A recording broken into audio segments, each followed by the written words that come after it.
EQ your 808s at all? No, I don't. The sample should be enough. Most of the time it is, like 90% of the time it is, 95% of the time it is. I don't really believe in like over processing things or mixing too much. Like I think so many people struggle with over mixing. I know this from experience because I struggled with it for so long. I would spend like, I'm not even joking you, like 10 times the amount of time trying to mix the beat that already sounded good to make it sound better. Then after all that time, it would just sound worse until like years and years down the line, I realized like it's about just having like a good sounding beat relationship between each of the sounds and having like a good balance and having good presets. A lot of the time, like with good beats, like you can't even really explain why they're good. That's what's just good about them. So yeah, I just don't really like believe in that kind of like technical side of things. Maybe I just suffer from PTSD, but then again, I know like everybody mixes their songs and stuff like that. So maybe the mix engineer maybe they'll just like boost it in an area. That's what I'm saying. Like 90% of the time, like the beat is good.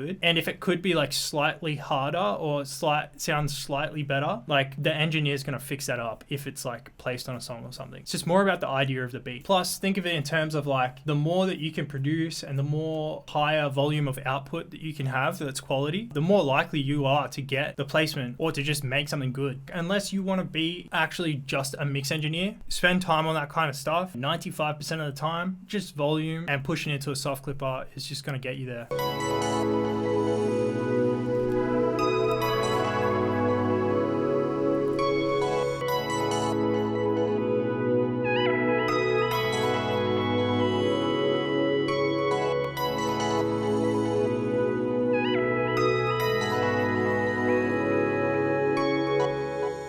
I started out in the smaller like 4-bar section, and by doing that it just makes the work like a lot less overwhelming. Like the whole time I had in mind I was going to make it like an 8-bar section, but it just makes it a lot easier to sort of like process what's happening, being able to focus and listen to what's actually happening just in a smaller section. Then once you've sort of got it to a place where it sounds good, that's where I like to just like grab the whole section, duplicate it, or basically just change 2 notes around, but it completes the whole 8-bar section and makes it sound interesting that whole time. These chops are just literally like this whole melody here, and then I just pitched them up an octave, played them percussively. Because they're in the same key, they're just up an octave, it sounds melodic, and I'll take that as a win every day of the week because it always sounds great. It sounds really unique. That's one of the main reasons why I love Ableton so much. I don't know, you could probably do this in FL Studio.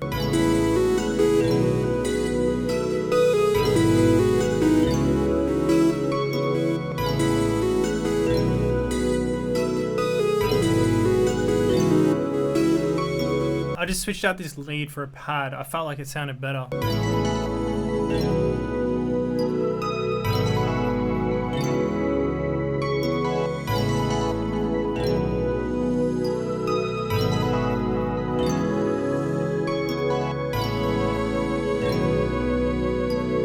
I don't mean to get like so deep, but living life as a creative is hard like this when you don't have like support circles around you. A lot of people just aren't going to get it in your life, you know? There's going to be a lot of people that just think it's stupid and think that it's a waste of time or think that you're wasting your time. The only person that you have to spend 24 hours of your day with is yourself. That's really the only person that you're going to have to deal with if you disappoint. Maybe you want to take your career seriously and someone in your life just thinks that you're wasting your time or that it's a stupid choice. I just want to be somebody that I'm proud of at the end of the day, at the end of my life. Definitely not somebody's idea of like who I should be or what they want me to be. I think we really lack that in our society. The world would definitely be a way better place if a lot of people practice that.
a bit of fun with that last one. Once again, thank you so much for watching these videos. Make sure to sub if you're not subbed already. You can access these project files on my Patreon, along with my stash kit and loot packs as well, all included in the membership. And it's a really great way to support me. See you in the next video.